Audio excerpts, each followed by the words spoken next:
How's it going, everybody? Today I'm making a video which is going to be basically a guide for you to learn all the mechanics for the new boss, the Demonic Brutus, which is the hard mode version of the cow. For those of you who don't know, well, I mean, if you're watching this video, hopefully you do know that cow has a hard mode, but you get to attempt one of the hard mode boss each time you feed the boss this abyssal potato, which is found in the scar. You can get there by using, obviously, the Ring of Shadows teleport. If you don't have the Ring of Shadows teleport, then you get there from the fairy ring below the wizard's tower. Go inside, go to the rift, or I guess the Guardians of the Rift minigames work too. But that's not what we're here for. Just get as many potatoes as you want because they're one per attempt. And you know, one inventory should be enough. It took me less than one inventory figuring out the boss by myself. So hopefully by watching this guide you'll be able to clear it in less than one inventory as well. So this setup right here is basically going to be our inventory. The reason I'm wearing full void here is just for the same reason you would in maybe the Doom of Macchiato. Just a very cheap armor set. Well, you know, not cheap, but it has a very low reclaim cost when you buy, so the death fees are very low. Obviously, once you get to that point where you're certain, like on your next attempt, you're going to beat it because you made it very far for the first time, start switching it up, bring your strongest melee gear, bring something you might feel a bit more comfortable paying the death fee once or twice. But this is just a setup we're gonna bring just to see, like, obviously I'm using a scythe, right? If you have a worse weapon, I'm not sure, go check the wiki. I think Emberlight might be very good because Emberlight is a Demon Bane weapon and the boss might be demonic. We're using the Crystal Halberd spec as a spec weapon just because that's a very long cooldown but a very high hit. So if you use it on your final hit of each phase, that long cooldown doesn't matter because you can't hit it afterwards. And we have a Cowbell Amulet to teleport. The thing about this Cowbell Amulet, by the way, if you, first of all, uncharge it, because you can't drop a charge version, you can always reclaim one, but now I have one in my bank, so I can't, but the idea is you want to have two. And I'm gonna die right away to show what happens when you die, and the reason why you want to have two amulets.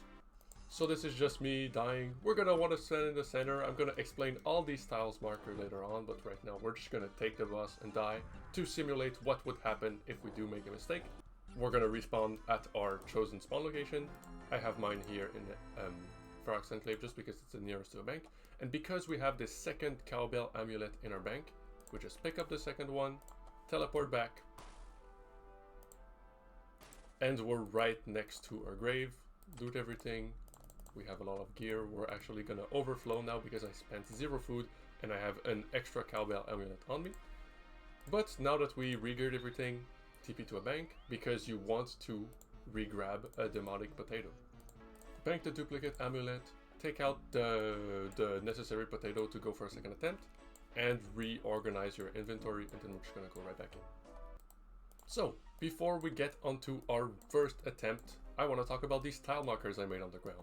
Basically, the cow will be in one of 2 cycles at the beginning of the combat, and it will remain in that cycle forever. Either he will start on the blue 1 tile I have marked here, and then go 1, 2, 3, 4, 1, 2, 3, 4 forever, or he'll start on the red 2 tile, which you could mark it as a 1 since he starts on a 1, but then he will go 2, 3, 4, 1, 2, 3, 4, 1, 2, 3, 4, looping forever. After you drop the cow to 66% of its health, so when you do 250 damage, the cows will be faster during the stomp and charge phase and they'll be invisible, but I'm sure you knew that already. If you tried it, you probably made it to that phase once or twice. Once you bring it to 33% health, same thing, but the order is now counterclockwise instead of clockwise. And then in phase 2, you will need to do the same thing, but with basically what people call Leviathan orbs, which are just 4 prayers you need to do once every tick for 4 ticks, and you'll be fine. So, when the cow is either on the 1 or 2, you'll want to avoid it by going on the 1 or 2 tile. You start in the center, the cow goes invisible, you click on 1 or 2, if it's above 33% health, you go 4 times clockwise, and that's the move. And if it's on 3, 4, once again, go on 3, 4, 4 times clockwise, and that's the special move. Same thing if he's on red, he's gonna start on 2, so you're gonna go here, 4 times clockwise, then he's gonna move to 3, so you're gonna go here, 4 times clockwise, and it's the exact same idea when he drops below 250. You go here, but then you do it counterclockwise. So the most important thing during the fight is really to pay attention to his health, because sometimes you'll be very close to that threshold, and you'll hit it right before a phase change, and that attack might determine whether or not the next move is clockwise or counterclockwise. So he's gonna either start on 2 red and go 3, 4, 1, 2, 3, 4, start on blue 1, or go 1, 2, 3, 4, 1, 2, 3, 4, and we're gonna loop this forever, and you'll see that the fight is very simple. So, drink our super combat, go into the arena. We always are able to get 1 hit in as we move to our center tile. We don't really care about losing 1 take here. Here, we know he starts on blue, so we move accordingly. I didn't have time for a Crystal Halberds back at the end, but that's okay. I also took a hit because I think I went slightly too early on the pattern, but that's alright. It's important, it's like better to get used to the timing for phase 2, I guess. Once again, we're just gonna slightly delay our move here, because you have to delay during the phase 1. Phase 1, you could call it.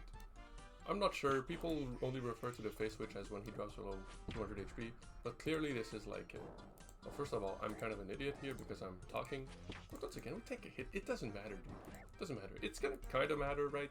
One thing I do want to point out, first of all, we did 3 blue, so the next one is gonna be 4 blue. We have to be ready, he's below 250 HP, so he's gonna attack very fast. 1, 2, 3, 4, back to the center, and we're chilling. Having better food can help quite a bit. One thing you're gonna see me do is basically tank everything during the second phase of combat here. I'm gonna hit him because I can.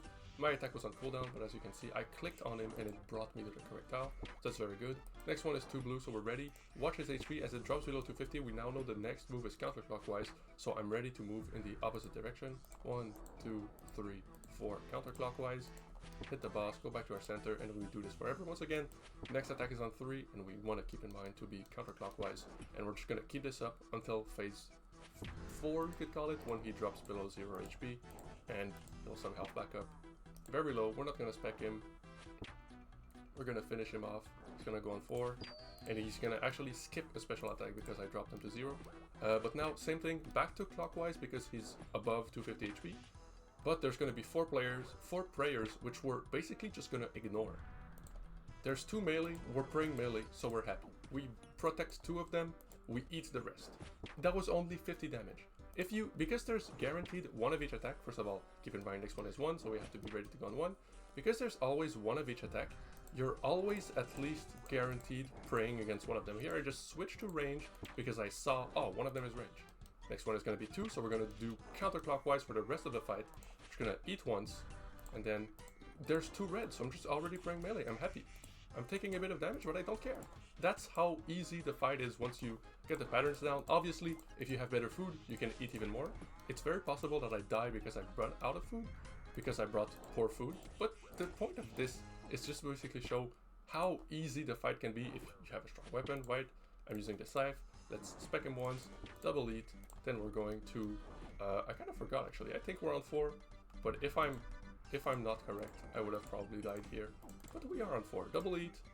Let's eat 1 more time. Hit him once. Try to spec him. Next one is blue. Counterclockwise once again. Oh, but he's dead. See, it's that easy. I tanked every single attack during the final phase, but the boss still goes down because that's just how it goes. That's just how it goes. You can just camp 1 of the attacks. Switch if you feel comfortable. There's always going to be 2 duplicate, but always also going to be 1 of each. So whichever color you see most, pray against that, or just camp protect melee so you don't accidentally tank a melee hit once the attack ends, because if he melees you, he can hit you up to 30s. And that's it. That's the hard mode cow boss done. Let's see what our time was. 306, world record. That's our 2nd kill. Can I look at my stats here? Ah, it's right here. So, that's for the normal cow. I care about the demonic. 2 kills and 41 deaths, so, you know, it took me about 30 kills to get my first one. And yeah, the global best time 130. That's how fast you can kill it if you have best in slot melee, if you're using specs accordingly. Maybe you use vengeance to take the normal hits. Anyway, that's the fight, guys. That's the fight. That's the boss. That's the update basically we got yesterday. That's pretty chill. It's pretty chill. I got the collection log. Very lucky, right? I got very lucky with the beef pet and everything. As you can see, I had it at the beginning of the video. But when I did the voluntary death to show you what the path to go back would look like, I died. But anyway, that's it. Thanks for watching, guys. Have fun on the boss, and yeah, bye-bye.